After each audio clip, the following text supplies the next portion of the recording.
9ാം ക്ലാസ്സുകാരിയുടെ ആത്മഹത്യയിൽ Palakkad Sreekrishnapuram saint Dominic സ്കൂളിനെതിരെ പ്രതിഷേധം. ആത്മഹത്യയ്ക്ക് കാരണം അധ്യാപകരുടെ മാനസിക പീഡനമെന്ന് ബന്ധുക്കൾ. അധ്യാപകർക്കെതിരെ കുട്ടികളുടെ പ്രതിഷേധം, നടപടി വേണമെന്ന ആവശ്യം.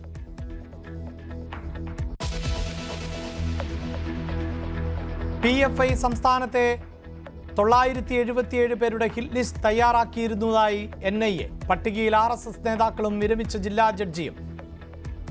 അവരെ ഇല്ലാതാക്കാൻ പദ്ധതി തയ്യാറാക്കിയിരുന്നതായും ദേശീയ അന്വേഷണ ഏജൻസി. വിശദാംശങ്ങൾ കോടതിയിൽ സമർപ്പിച്ചു.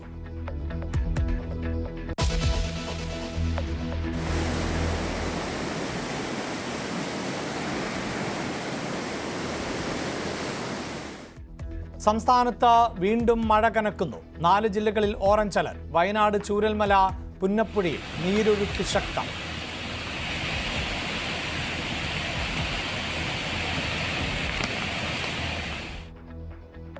പ്രദേശവാസികൾക്ക് ജാഗ്രതാ നിർദ്ദേശം. പാലക്കാട് നെല്ലിയാമ്പതിയിൽ റോഡിലേക്ക് മരം വീണു.